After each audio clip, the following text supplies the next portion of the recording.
రాహుల్ గాంధీ గారు కూడా ఇప్పుడు మోడీ అట్లాగే అమిత్ షా ఇద్దరు దేశద్రోహులు ఆర్ఎస్ఎస్ వాళ్ళని కూడా బ్యాన్ చేయాలని చెప్పేసి ఒక కామెంట్ చేశారు. ఆర్ఎస్ఎస్ను గతంలో బ్యాన్ చేసినటువంటి మీ పార్టీ మళ్ళీ తర్వాత ఎందుకు ఎత్తేసినప్పుడు ఏం చెప్పారో ఒకసారి చూడు.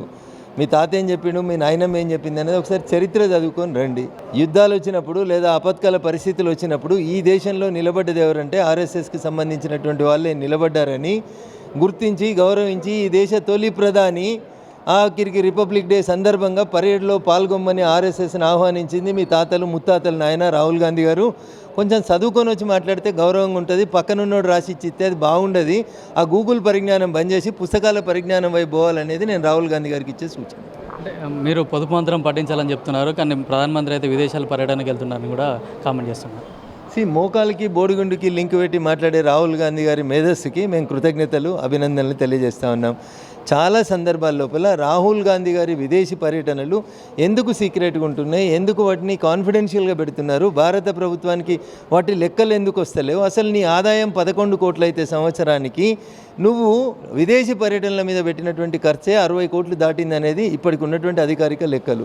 కాబట్టి ఒకసారి ఆలోచించు, ముందు ప్రజలకు సమాధానం చెప్పు. 11 కోట్ల ఆదాయం ఉన్నటువంటి వ్యక్తి 64 కోట్లు పెట్టి విదేశీ పర్యటనలు ఏడికేలు చేసిండు అనేది జనానికి చెప్పు.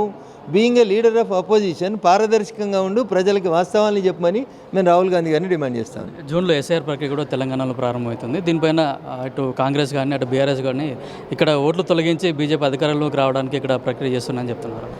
2 సార్లు టీఆర్ఎస్ అనేటువంటి పార్టీ రాష్ట్రంలో అధికారంలోకి వచ్చింది. అంటే మీరు దొంగ ఓట్లను యాడ్ చేసి పక్క రాష్ట్రంలోకి వెళ్ళి ఉన్నటువంటి తప్పుడు వ్యక్తులను తీసుకొని వచ్చి మీరు దొంగ ఓట్లు కల్పించి గెలిచినవని ముందు కేటీఆర్ని చంపలేసుకొని గన్ పార్క్ దగ్గర ముక్కునేలకు రాయమని ఉండ్రి.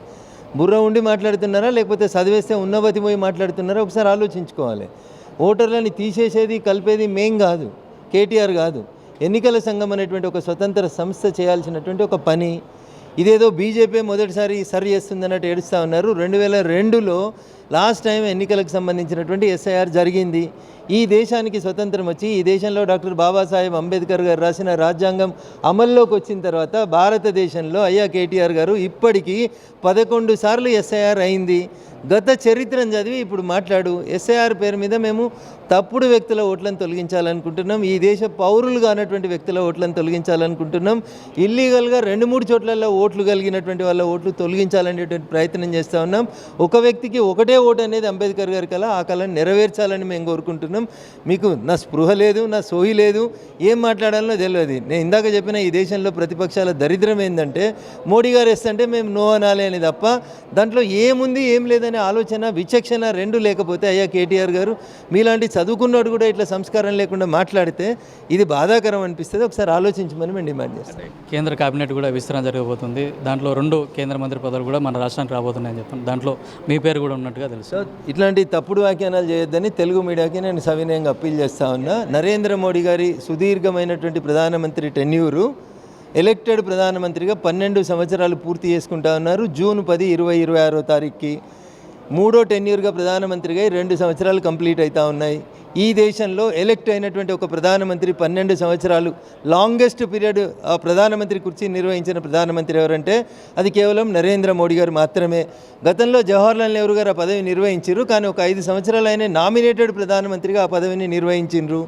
దాని సందర్భాన్ని పురస్కరించుకొని మేము దేశ ప్రజలకి నామినేటెడ్ ప్రధానమంత్రులేంది, ఎలక్టెడ్ ప్రధానమంత్రులేంది, 12 సంవత్సరాల నరేంద్ర మోడీ గారి పాలనలో ఈ దేశంలో ఏం జరిగింది అనేది మేము ప్రజలకు చెప్పాలనుకుంటా ఉన్నాం.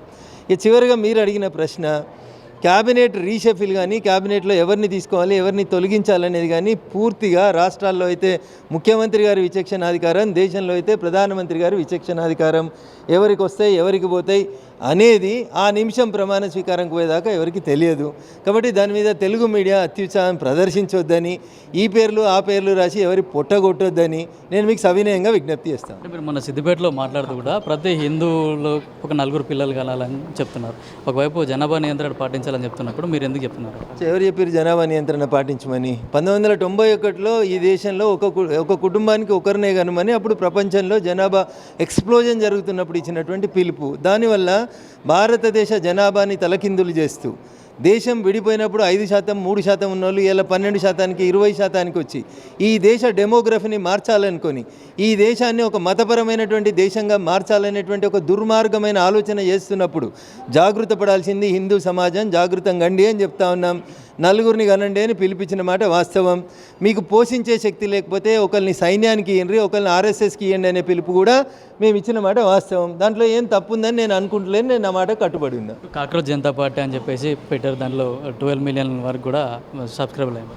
సో ఇప్పుడు కాక్రోచ్ అనేటువంటి జంతువు నేచర్ ఏంటంటే అందరూ పగటిలు పనిచేస్తారు, కాక్రోచ్ రాత్రిపూట పనిచేస్తుంది. దాన్ని మా సైన్స్ పరిజ్ఞానంలో నాక్టర్నల్ ఎనిమల్ అంటారు.